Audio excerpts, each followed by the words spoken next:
The Ronald Evangelistic Association is pleased to present Wes White with Turn the Page, featuring Ron Dart. When we read the Bible and learn all about the despair of people like Job and Solomon, we just might want to ask the question, is life even worth living? Maybe life is all just vanity and meaningless. Today, our society grapples with issues such as euthanasia, assisted suicide, selective abortion, population reduction, and the artificial prolonging of life. And nearly every one of us today thinks, well, my life is certainly worth living. But Ronald Dart wonders about those who say, some people are just so disabled or so aged or suffering so badly that maybe those lives aren't worth living. And let's be frank, it's one thing to decide to end your own life, but it's quite another matter to terminate the life of another individual. And what would happen if a cold and uncaring government were to get involved in such decisions as to who gets to live and who has to die? What kind of a society would we become at that point? When someone asks the question, is life worth living?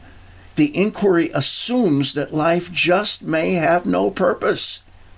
But life very much does have purpose, and life is very much worth living. Ronald L. Dart proves these 2 points directly from Scripture. So join us now as we turn the page back to 1994 and a sermon entitled, Is Life Worth Living? By the late Ronald L. Dart. Is life worth living? I know that sounds like a foolish question to most of you. If you're young, if you're healthy, if life's working for you, of course life's worth living. But is life worth living if you are terribly crippled, confined to a wheelchair, have to be helped in and out of the wheelchair to take a bath, to go to the bathroom, to do any of the necessities of life? You can't get around, you can't do things, you spend a great deal of your life in pain. Is life worth living if you're in that circumstance? Is life worth living if you're blind, you can't see, have to be led around by the hand or perhaps by a dog? Is life worth living if you're suffering from Down syndrome? A child who, because of some genetic abnormality, it crops up every so often, may only live to be a teenager or 20s, or I think in extreme cases now, some Down syndrome children are living into their 30s.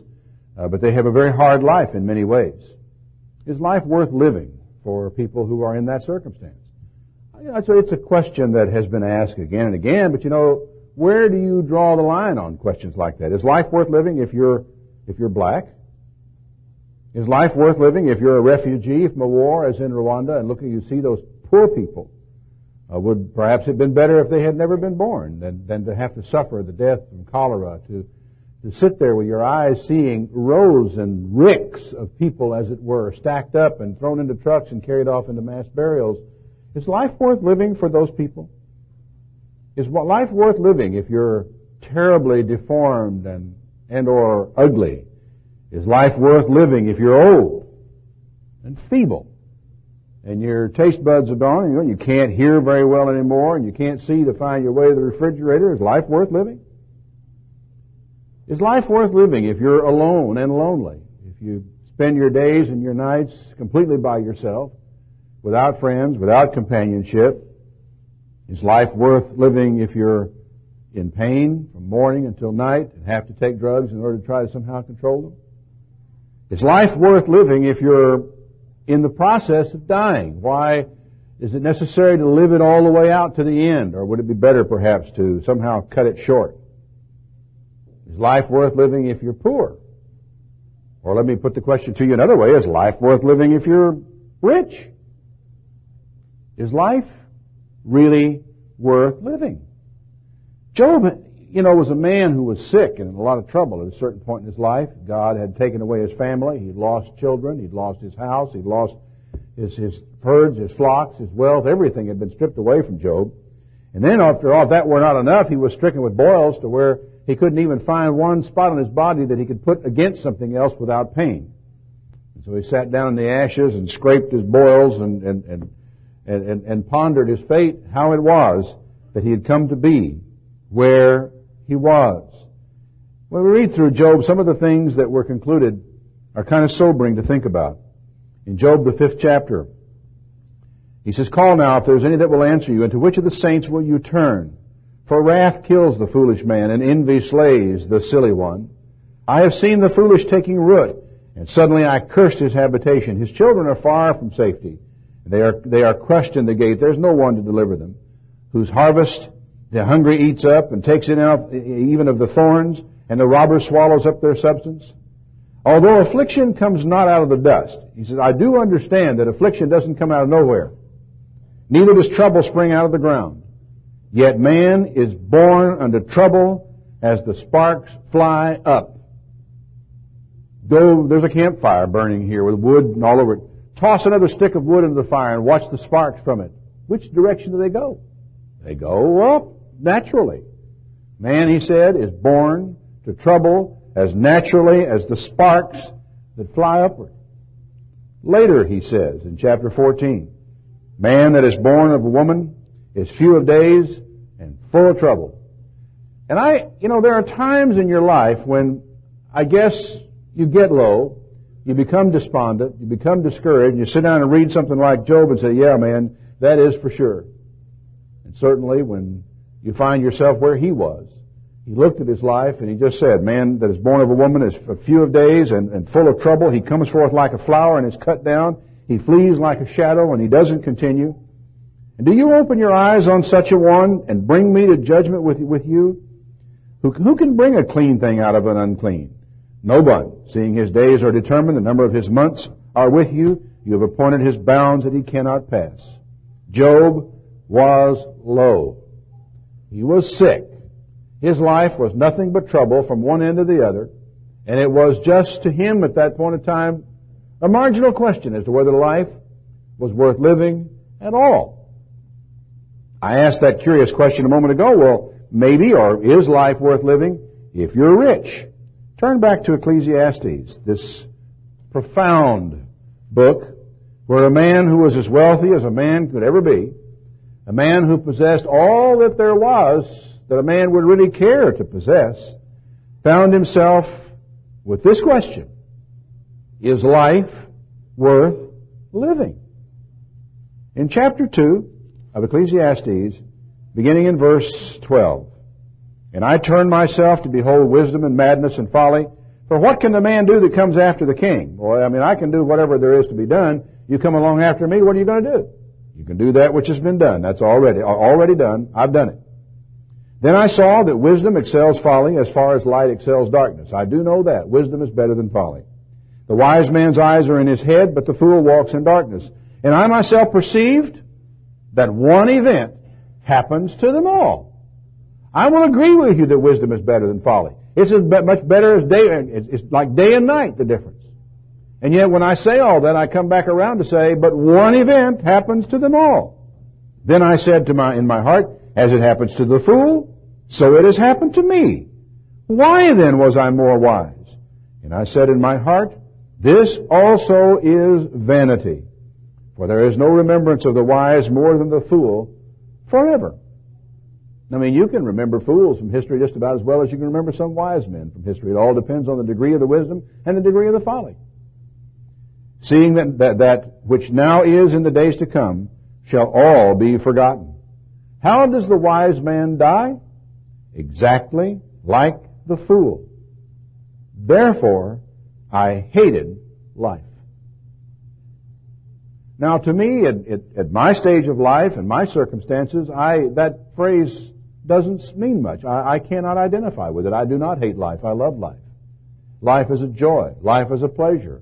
Life is a buzz. I have a wonderful life. I have an exciting life. I've got things to do.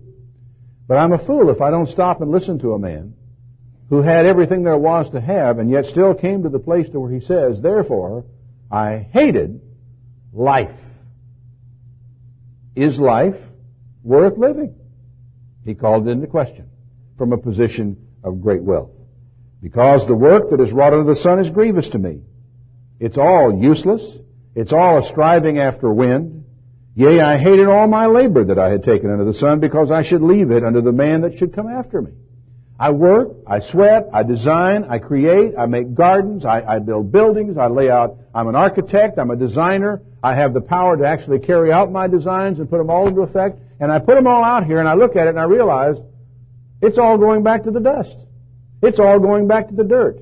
And when the time comes to die, I'll gather my feet up in the bed, and I will die exactly like a fool. What value is there to anything that I have done? And when you come to the place to where you feel that there is no longer any value in your life, there is no longer any meaning in your life, there is no value or meaning in your work, it's not hard to see how a man could come to say, I hated life. I hated my work that I had done, because I'm just going to leave it to the man that comes after me, and who knows whether he'll be a wise man or a fool. Yet he will have rule over all my labor, wherein I have labored, wherein I have showed myself wise under the sun.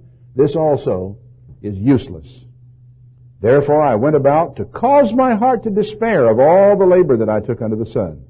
For there is a man whose labor is in wisdom, and in knowledge, and in equity, yet to a man that has not labored in it, he'll leave it for his portion. This is useless. Worse, it's a great evil. For what does man have for all of his labor and the vexation of his heart, wherein he has labored under the sun? For all his days are sorrow, and his work is just grief, and his heart doesn't even take any rest in the night. This also is useless. Is life worth living? You think that maybe you can strive and work and produce and that you will have something to show for it. And yet here is a man who worked and strove and produced, and at the end of it he said, but I'm going to die. I'm going to die just exactly the same way the fool is going to die. And some other fool will come along and possess all the work that I have done, none of which he built. He didn't work for it. He didn't slave. He didn't bruise and work his own fingers. He didn't go on to the night planning and thinking, how will I actually be able to do this? Is life worth living if you're rich? You would think so. Is life worth living if you're poor? There is an interesting little statement back in James I'd like you to read with me. In the book of James, in chapter 2, he says, if any of you lack wisdom, let him ask of God, who gives to all men liberally and upbraideth not, and it shall be given to him. Actually, I have the wrong verse there, I believe. I have to page over a little bit to see exactly where it was I wanted to be. Chapter 5 is where I wanted to be. Go to now, you rich men, weep and howl for your miseries that shall come upon you. Your riches are corrupted. Your garments are moth-eaten. Your gold and silver is cankered, and the rest of them shall be a witness against you, and shall eat your flesh as it were fire.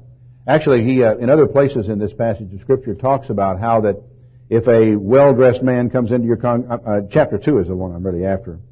I've got lost for a moment, but I have found myself again.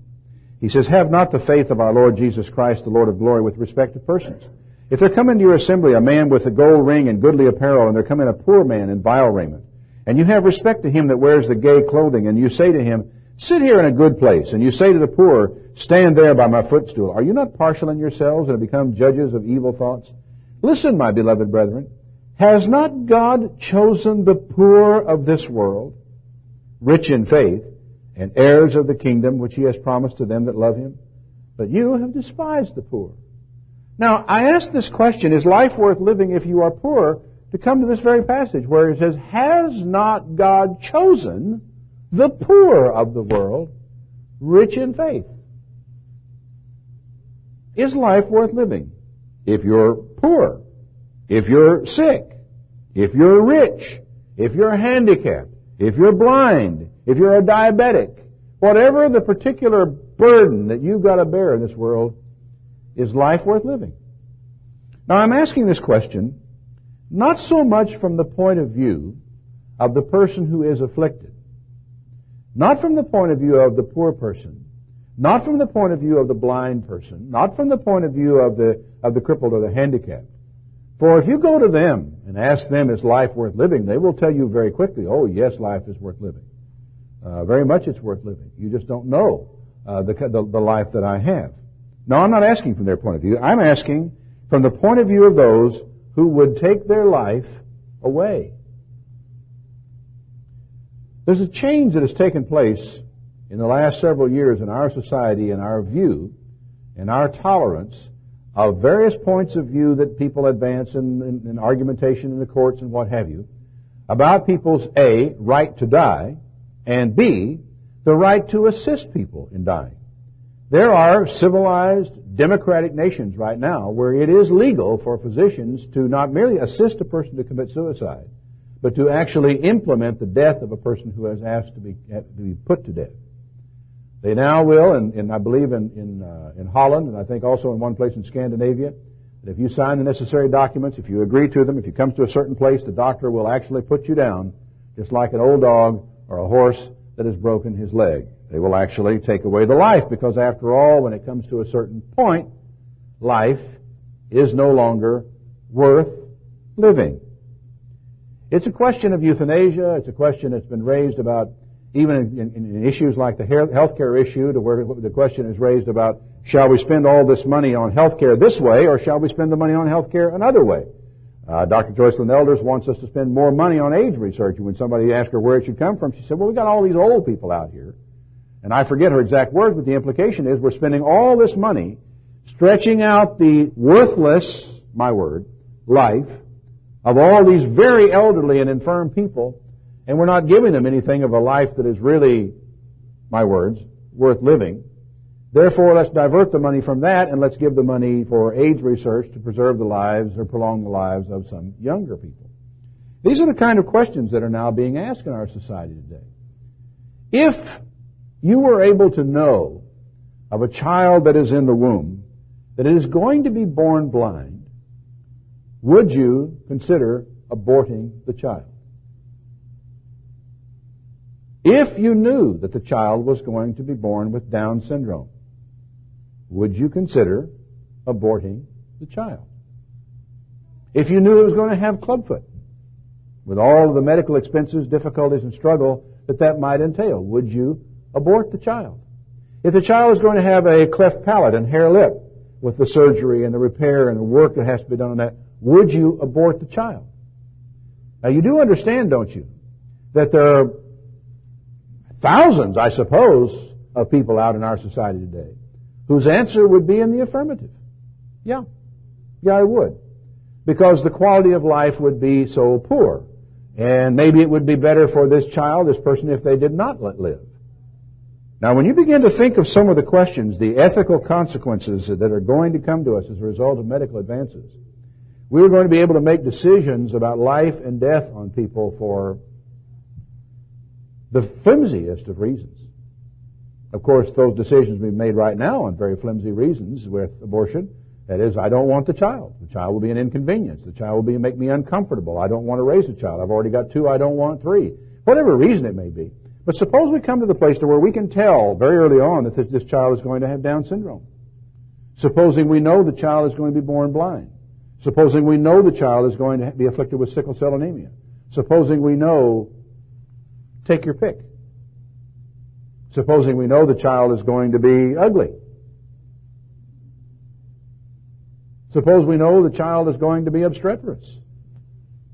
Suppose we know the child is going to be difficult to work with, difficult to train, difficult to manage as a parent. Because some children are easy to manage. Other children are very hard, aren't they? Now, of course, never mind the fact that some of those children that are very hard to manage as children wind up being some of the greatest leaders the world has ever known. Never mind that. There's a question of our convenience to be dealt with in these things. There are terrible consequences to our ability to know things that in generations gone back we would never have known. And so when I ask the question, is life worth living if you have Down syndrome, I am not asking an idle question. It is a very real question. It is a question that can be answered from a number of different points of view. And if you can abort the child, who may well be a clubfoot, if you can abort the child who may have cleft palate and hare lip, then why is it that you can't do as the Eskimos do with a child that is born that way and you didn't know it till it was born, just put the child out on the ice and let the child freeze to death? These are the questions that have to be faced as we as a society gain medical knowledge and the ability to do all manner of things. It harkens back to the Tower of Babel when God said, boy, this this they begin to do, what shall be the end of all these things? With all the talk about rationing of health care, and the same that we've already begun to ration health care in this country, and I suppose that is true, but that we will have to face additional rationing of health care in the future in order to keep prices down and price medical costs under control, a more important question comes out for me. Shall we ration life? Shall we ration life? Will the earth handle enough people? There's not enough food here, so we can't have as many people as we've got. We have got to find some means of lowering our population. Now, there are people in this world who are almost missionaries about this matter of population reduction. I saw an advertisement in a news magazine just the other day from an organization which is devoted to, raises money for, and diligently pursues population reduction. In their ad, they said that the right population for the United States of America was around 150 million. So therefore, we need to implement policies in this country to encourage families with only 2 children. And they talked about, they'd never mentioned in the advertisement abortion, although that was hanging right behind the question, but birth control, family control, and so forth. The whole objective being to lower and have a population decline in the United States to get us down to 150 million. All right. Which of you folks don't want to be here? Which of you want to say, just hang on, I'll get off. Give me a moment to get my affairs in order, and I'll step off the edge of the planet, or I'll step out of this life, or you can bury me if you can find a spot out here where there's room enough to put me in the ground, and I'll get out of the way, and we can get our population down to 150 million. Any volunteers want to get off and go somewhere else? Well, you see, the question is, how much volunteering are we going to do for other people? I don't want to volunteer my life for it. I'd rather volunteer your life for it, or somebody else's life, or some of you old people who ought to be getting out of the way anyway. You're taking up space, using housing that somebody else could be living in. You cost a whole lot more in medical treatment than young people do. Maybe you ought to just get out of the way. That's the way some people seem to look at it. There's not enough room on this planet for all of us, so some of us need to get off. And now, of course, there's so many of us. One of the points they made in this advertisement was that the environment is being polluted by all these people, and that if we would get rid of them, get down to around 150 million, we could maintain a good, clean environment, and we could have a clean country, and those of us we're going to allow to live will be able to enjoy life. So we're going to ration life. That's what it boils down to.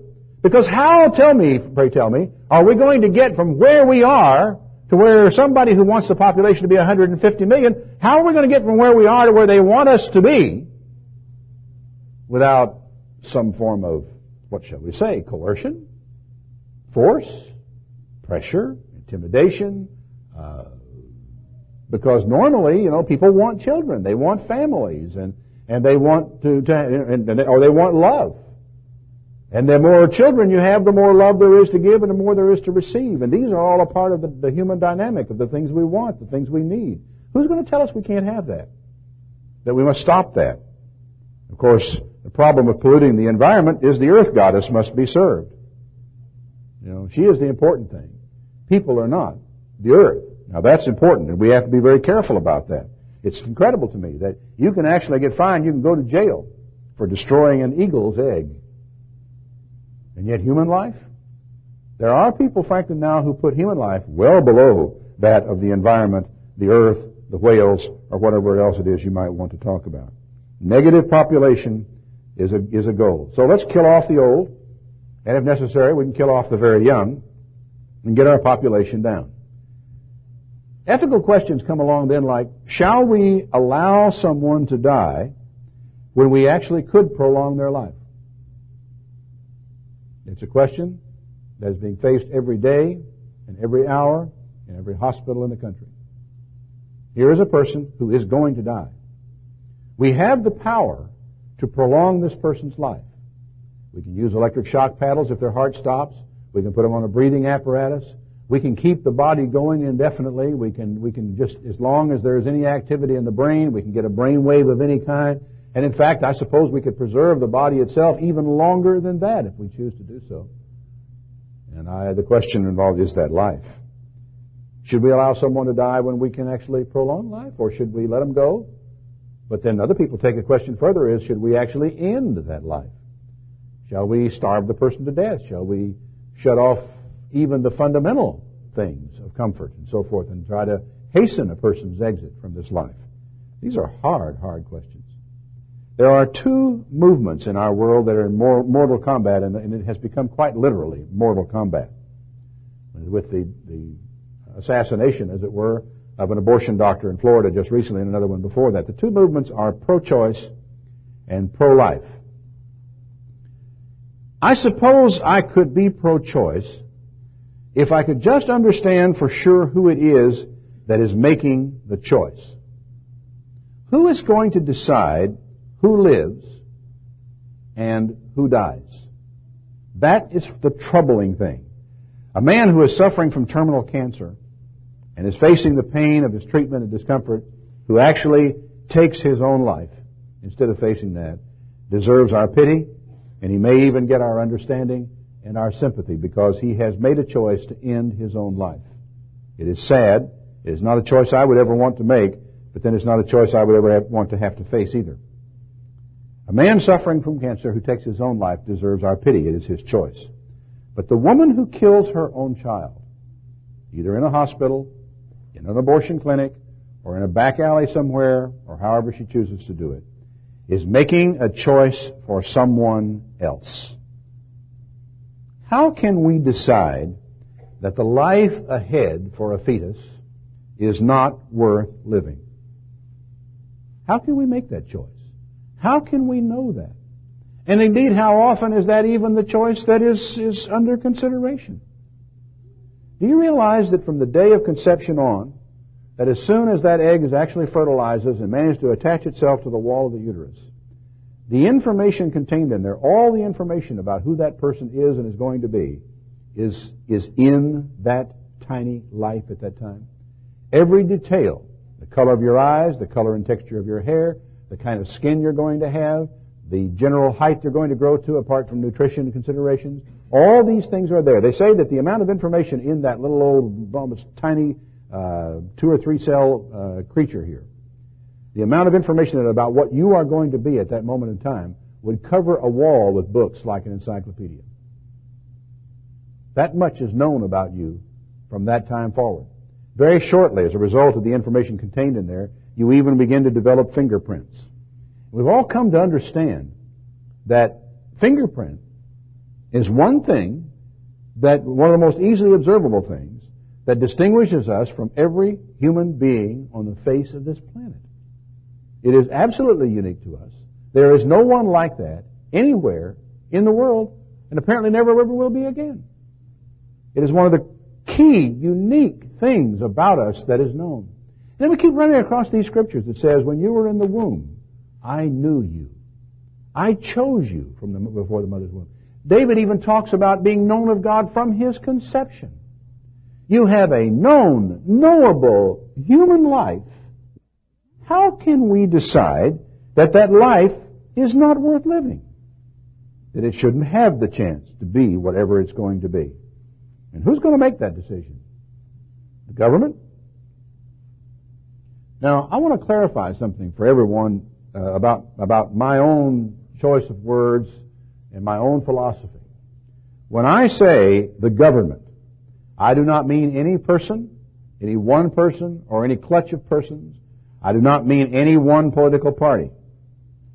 The government is a system with a mind of its own, a mind which is independent of any of its parts.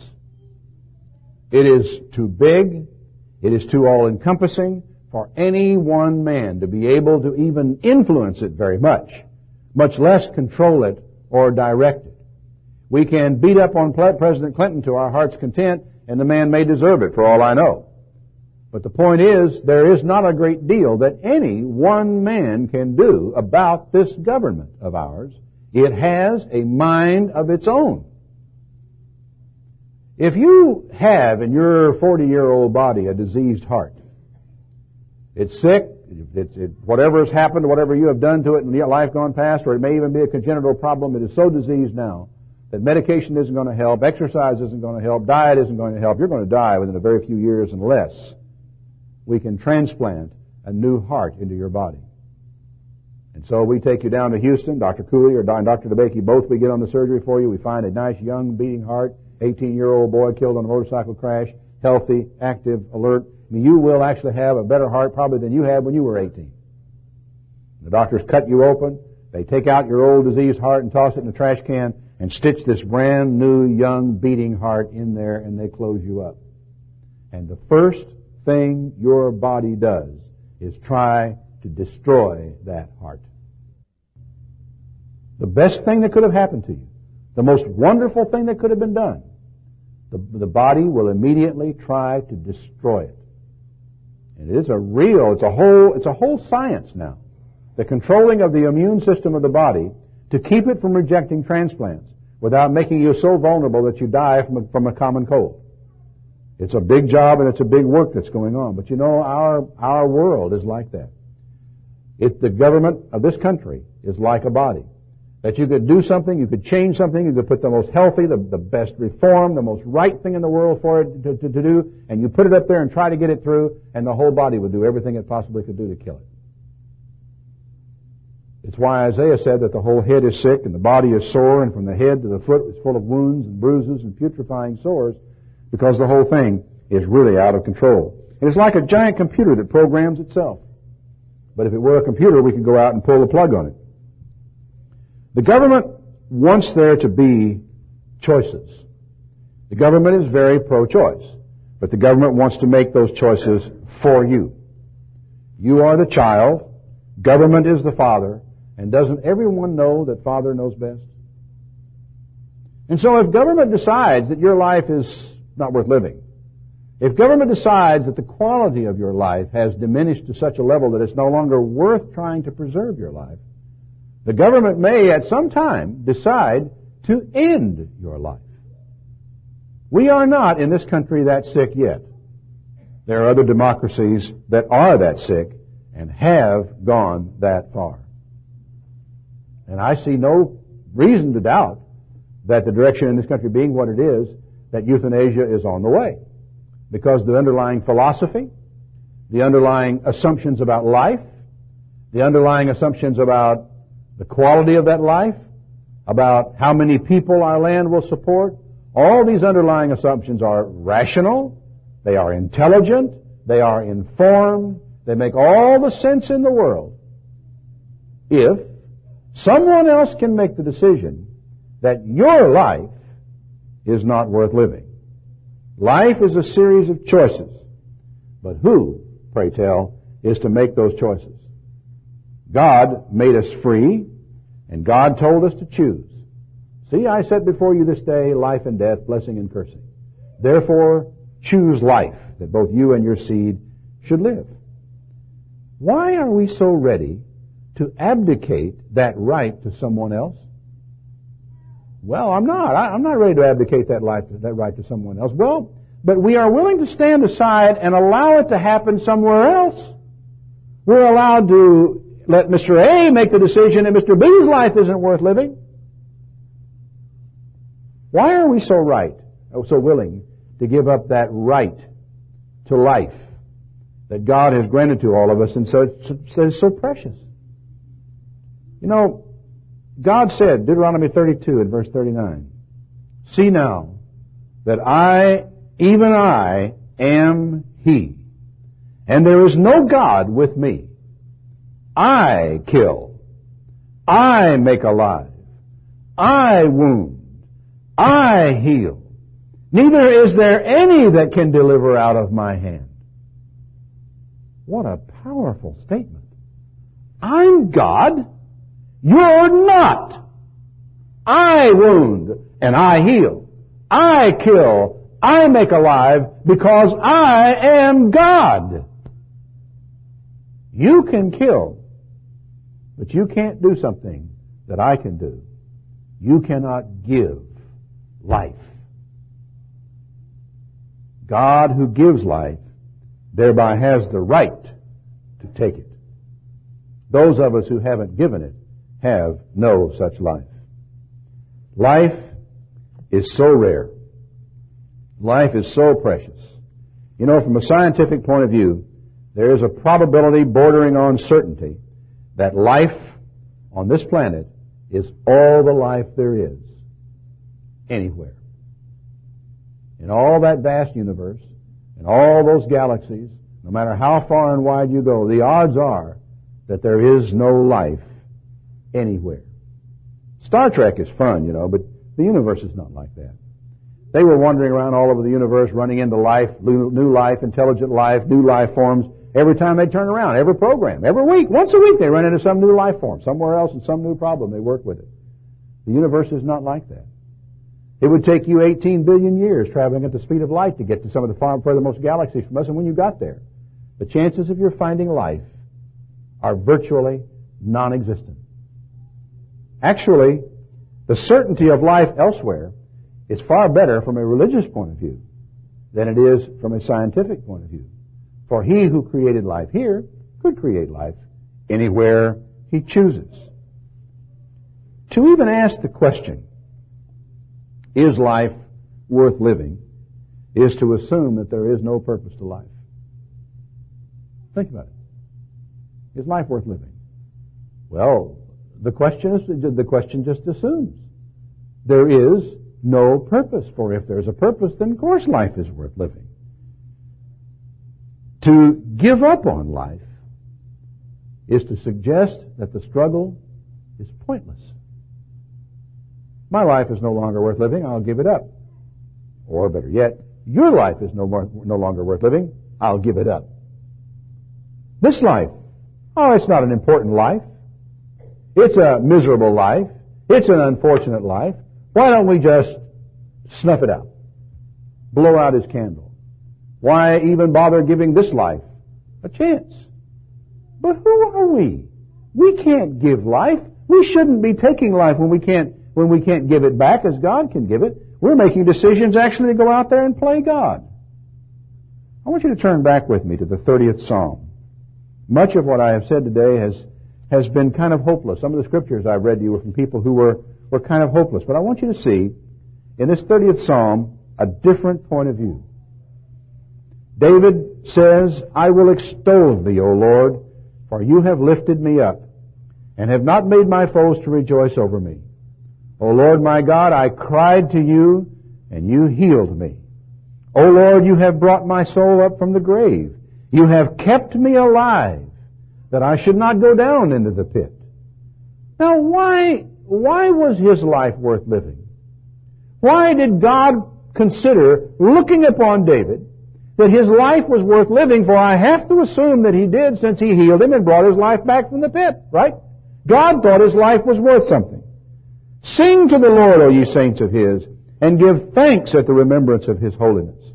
For his anger endures but a moment. In his favor is life. Weeping may endure for a night, but joy comes in the morning. You know, I've often thought of this when late at night, when I couldn't sleep, and when I was troubled by one thing or another and sleep fled from me. I've often taken a certain amount of consolation, and I've laughed at myself a little bit, and I said, you know, when the sun comes up in the morning, and you've had a little sleep, and you look at this, it will not bother you at all tomorrow, but it's bothering you and it's keeping you from sleeping tonight. I've played those little games with myself. And then sure enough in the morning, I look back and I examine it and I say, now how do I feel about that today? At 1:30 this morning, I felt this way. How do I feel about it now? And I try to conjure up the worry or the fret or the disturbance that I felt at 1:30, and it just isn't there. It's just gone. And here in a very small human thing, he said, you know, you may cry through half the night, but you will feel better in the morning, and the whole picture will be different. And although you feel tonight that your life is not worth living, tomorrow morning you will not feel the same way. And I have little doubt that a lot of those people who finally decide life isn't worth living and take their life do so at a time when, if they just give it a little time, give it a wait for a while until they feel differently, until maybe they've had a little rest, maybe a little sleep, that they won't look at things quite the same way they did before. There's another little lesson, I think, in all of this. He says, weeping may endure for a night, but joy comes in the morning. This is a parable for life and resurrection. That the life that we live here now and the struggles we go through here now, and even though we may be blind or crippled or halt or maimed or deformed, the pain, the suffering that we go through in this life are the night. And the weeping from the pain is in the night. But the joy that will come in the morning is something that will make it all pale into into absolute insignificance.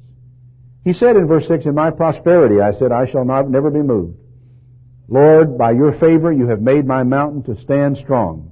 You hid your face, and I was troubled. My life got bad quick. I cried to thee, O Lord, and unto the Lord I made my supplication. And I asked this of God, what profit is there in my blood when I shall go down to the pit? On the one side, is life worth living? Let's leave the question open. Let's ask the other side of it. What profit is there in my blood? And I die. What's the gain to you, to anybody, in my death?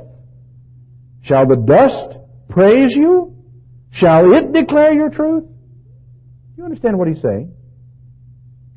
Is life worth living because of my frustrations? Is life worth living because of my pain? Because of the darkness that I have to endure day by day? Is life worth living because of the hopeless struggle that I keep fighting with and seem to make no progress on it? Then he says, but wait, what's the profit in my blood if I go down to the grave? Shall the dust praise you? If I'm not here to praise you, if I'm not here to thank you, if I'm not here to glorify you, where shall your glory come from? Is life worth living? Even for a person in the dark? Oh yeah. Oh yes. Because from the depths of the darkness, a man can praise God. From the depths of the darkness, a man can hope in God. From the greatest and the worst pain that a human being can ever imagine can come a faith and endurance that honors God and holds up God in the eyes of everyone a man meets, sees, or with whom a person comes into contact. Is life worth living? Oh yeah. For without life, how will God be praised? Hear, O Lord, and have mercy upon me. Be my helper. You have turned for me my mourning into dancing. You have put off my sackcloth. You have girded me with gladness. Why would God do that? To the end that my glory may sing praise to you and not be silent. O my God, I will give thanks to you forever. I don't know when it will come. I don't know how soon I will be there, but I know that my mourning will be turned into gladness and to dancing. I don't know how soon it will come, but I know I will put off my sackcloth, and I know that I will be clothed with gladness.